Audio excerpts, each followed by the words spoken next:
আমার শুকরিয়া আদায় করে, আমি তার নিয়ামতকে, আমার নিয়ামতকে তার উপরে আরো বেশি বেশি বাড়ায় দিই। সুবহানাল্লাহ। আল্লাহ রাব্বুল বলেন, ওয়া ইযা তাআসানা রাব্বুকুম লা ইন শাকারতুম লা আযীদান্নাকুম ওয়া লা ইন কাফারতুম ইন্না আযাবি লাশাদীদ।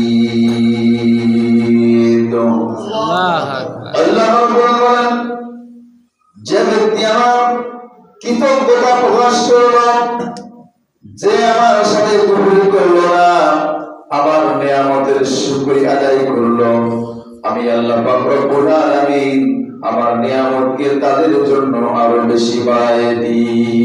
সুবহানাল্লাহ।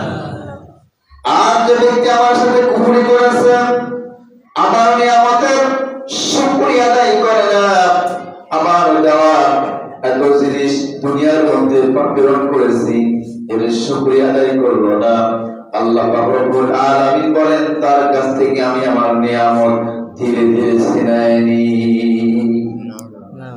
তাহলে সেই মহান রবের শুকরিয়া আদায় করার দরকার আছে না নেই? আছে। শুকরিয়া আদায় করতে হবে। এই জন্য আল্লাহ তাআলা কোরআন কারীমের মধ্যে আল্লাহ তাআলা সূরা রহমানের মধ্যে বারবার বলেছেন, হুঁশিয়ার করে মানুষকে দিয়েছেন, ফাবিআই আলাই রাব্বিকুমা তুকাজ্জিবান। হে আমার বান্দা বান্দীরা, আমার কোন কোন নিয়ামতের তোমরা অশুকর গুজারি করবা? গোটা পৃথিবীর সব কিছু আল্লাহর নিয়ামত, ঠিক না ভাই? ঠিক। আল্লাহর সব কিছু নিয়ামত। আল্লাহ রাব্বুল আলামিন এই দুনিয়া ভরা নিয়ামত দিয়ে তার বান্দাদেরকে সুশোভিত করে সাজিয়েছেন। সুবহানাল্লাহ। সম্মানিত হাজির, আপনাদের সামনে আলোচনা করতেছিলাম ইল্লাল্লাযিনা আমানু, যারা ঈমান এনেছে। ঈমান আনতে গিয়ে, ঈমানের উপরে প্রতিষ্ঠিত থাকতে গিয়ে কত মানুষ জীবন দিয়ে দিয়েছে। আশা একটাই, মানুষের আশা ছিল একটাই, সেটা কি? আল্লাহর জান্নাত। সুবহানাল্লাহ। সুবহানাল্লাহ।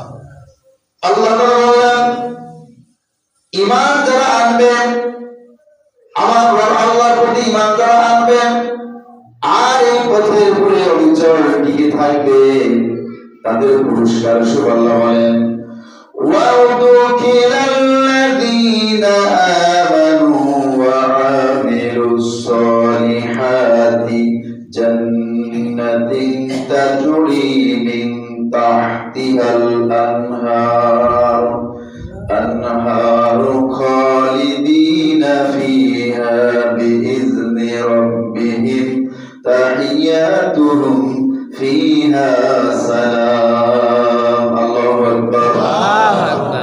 আল্লাহ বলেন, যারা ঈমান আনে, সৎ কাজ করে, তাদেরকে দাখিল করা হবে জান্নাতে, যার পাদদেশে নদী প্রবাহিত, সেখানে তারা চিরস্থায়ী ভাবে অবস্থান করবেন।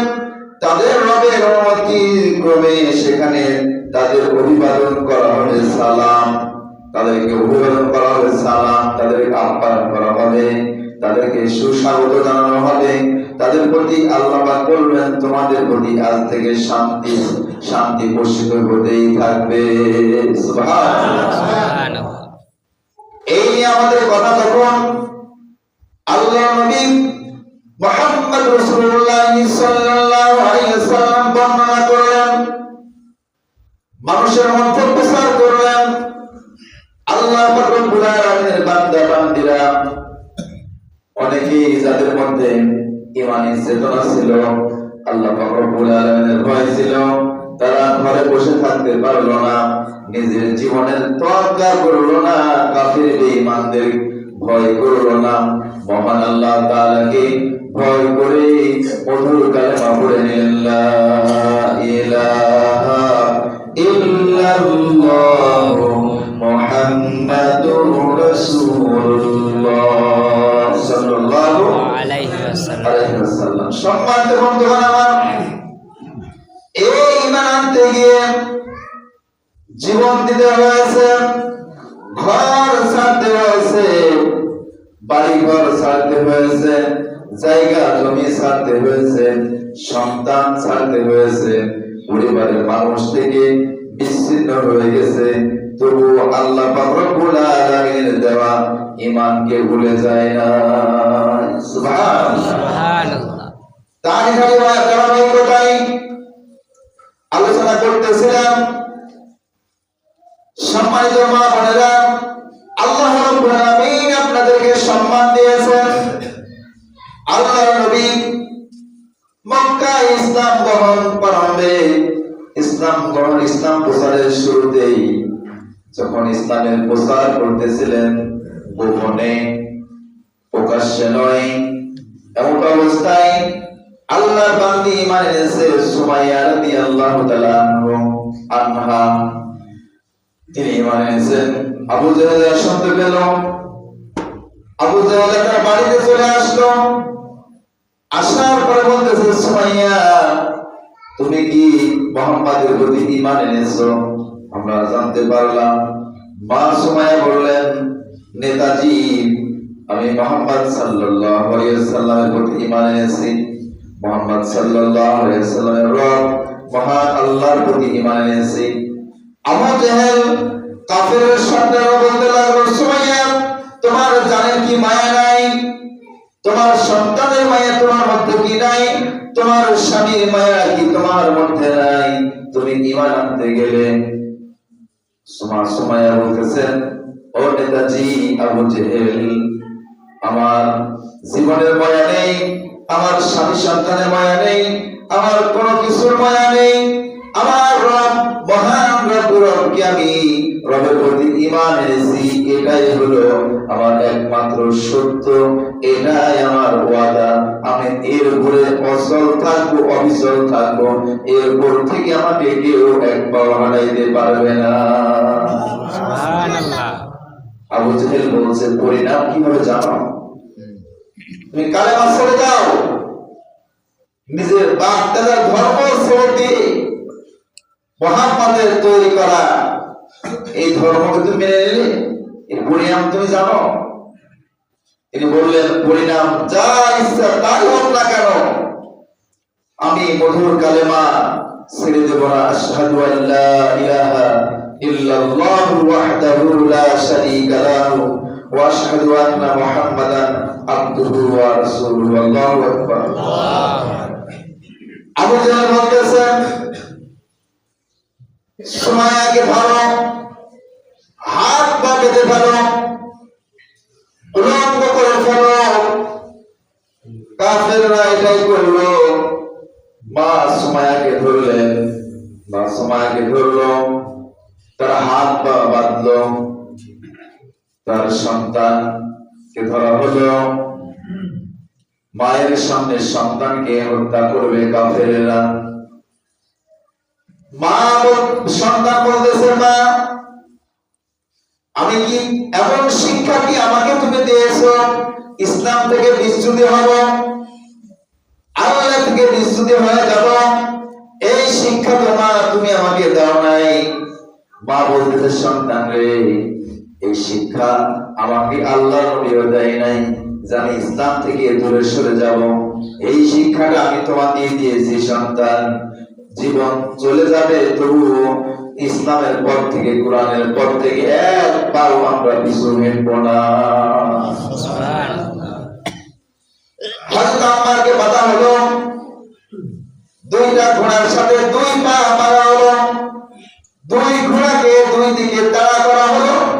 দুই ঘোড়া দুই দিকে যখন চলে যাচ্ছে, টানাটানি করছে, আম্মারের বডিটা দুই পায়ের মাঝখান থেকে ছিঁড়ে দ্বিখণ্ডিত হয়ে গেল। তবু আম্মার মধুর কালেমা ছেড়ে দিলেন না, লা ইলাহা ইল্লাল্লাহু মুহাম্মাদুর রাসূলুল্লাহ সাল্লাল্লাহু আলাইহি ওয়াসাল্লাম। জীবন চলে গেল, তবু কালেমা ছেড়ে দিল না। আজকে কি আমাদের এই কালেমা পড়ার দায়ে আমাদের কেউ কি আঘাত করেছে? আমাদের কি দেশান্তরী করেছে? আর কারণ আমরা তো এরকম ঘটনা ঘটে নাই, এই জন্য ঘটে নাই যে কালেমাকে আমরা পরিপূর্ণ মানতে পারি না, কালেমাকে আমরা পরিপূর্ণ নিজের জীবনে বাস্তবায়ন করতে পারি না। ইসলামের বিধানগুলির মধ্যে কিছু মানি আর কিছু মানি না। এই ঈমান দিয়ে ভাই আল্লাহর জান্নাত পাওয়া যাবে।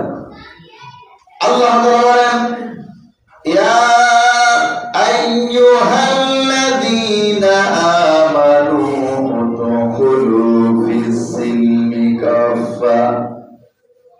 হে আমার ঈমানদার বান্দা-বান্দীরা, তোমরা ইসলামের মধ্যে পূর্ণাঙ্গভাবে দাখিল হও। এমন ভাবে দাখিল হবে ইসলাম বাস্তবায়ন করতে গিয়ে নিজের জীবন চলে যাবে, তবু কোরআনের পর থেকে মানুষ যারা ঈমানদার তারা এক পাও পিছু হাঁটবে না। এটা যাবে পিছু হাঁটবে না। এর নাম হলো ঈমান, এর নাম হলো ঈমানদার। সাহাবা আজমাইনদের জীবন থেকে সেই শিক্ষাই পাওয়া যায়। কিন্তু আমরা কি করি?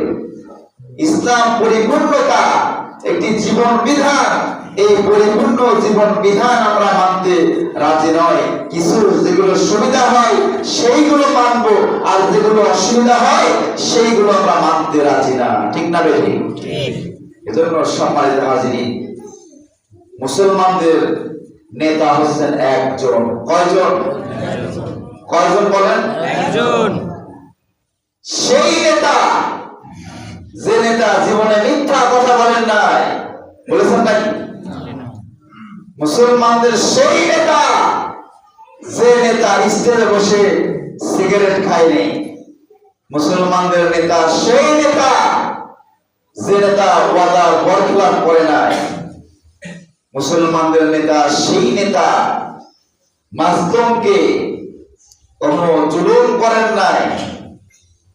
কিন্তু আমরা যাদের নেতৃত্বে চলি, আমরা যাদের নেতৃত্বে চলি, তারা এই সকল খারাপ কাজগুলো করে না। ভাই, এই খারাপ কাজগুলো করে না। ওপেনে দলের লিডার বসে থেকে সিগারেট খায়, পায়ের উপর পাও তুলে দিয়ে আমি সিগারেট খাই না, আমি সিগারেট খাই না। একজন সিগারেট খাওয়া লোকের পেছনে কেন যাব? ঠিক না ঠিক? আমি নেশা করি না, একজন নেশাখোরের পিছনে আমি যাইতে পারি না। কাল কিয়ামতের ময়দানে আমার আপনার লিডার মুহাম্মদ সাল্লাল্লাহু আলাইহি ওয়াসাল্লামের ইত্তেবা না করার কারণে, তার কথা পরিপূর্ণ না শোনার কারণে আমরা জাহান্নামে হয়ে যাব। এজন্য কি আমরা জাহান্নামে যেতে চাই না জান্নাতে? জান্নাতে যদি যেতে হয়, মুহাম্মদ সাল্লাল্লাহু আলাইহি ওয়াসাল্লাম আমাদের একমাত্র নেতা। কয় মাত্র নেতা? একমাত্র। তার উপরে কোনো লিডার আছে নাকি? না। এরকম সত্য কথা বলার মতো কোনো লিডার আছে? নাই। সেই সত্যটা মেনে নিয়েছিলেন সুমাইয়া রাদিয়াল্লাহু তাআলা আনহা। ইসলাম বুঝেছিলেন, কোরআন বুঝেছিলেন, রাসূলের সুন্নাহকে বুঝেছিলেন, কালেমাকে বুঝেছিলেন। উনি বুঝেছিলেন লা ইলাহা ইল্লাল্লাহু মুহাম্মাদুর রাসূলুল্লাহ সাল্লাল্লাহু আলাইহি ওয়াসাল্লাম। বুঝেছিলেন আইনদাতা, বিধানদাতা, ক্ষমতা, পাওয়ারফুল সব কিছু একমাত্র মহান রবের রয়েছে, পৃথিবীর আর কারো এই পাওয়ার নাই। ঠিক না ঠিক? তাহলে পাওয়ারের মালিক কে? আল্লাহ। এইটা সুমাইয়া বুঝেছিল, আর আবু জেহেল বুঝেছিল যে আজ থেকে সুমাইয়া যখন ইসলাম গ্রহণ করেছে, যখন আম্মার ইসলাম গ্রহণ করেছে, হযরত বেলাল ইসলাম গ্রহণ করেছে, খুবাইব ইসলাম গ্রহণ করেছে, তখন এরা মুহাম্মাদের নেতৃত্ব মেনে নেবে। এরা কখনো আবু জেহেলের নেতৃত্ব মানবে না। আবু জেহেল এটা বুঝতে পেরেছিল। এটা বুঝতে পারার কারণে আবু জেহেল বলছে এদের দুনিয়াতে আর রাখা যায় না, হয় তাদের দেশান্তরী করতে হবে, মক্কা থেকে তাড়িয়ে দিতে হবে, নইলে তাদের এই মক্কার মাটিতে দাফন করতে হবে। আবু জেহেলদের এই পরিকল্পনা এখনো বলেন এরকম আবু জেহেল মার্কা নেতা পৃথিবীতে আছে না নাই? আছে না সব আবু জেহেলের সাথে চলে গেছে? আছে কত আবু জেহেল মার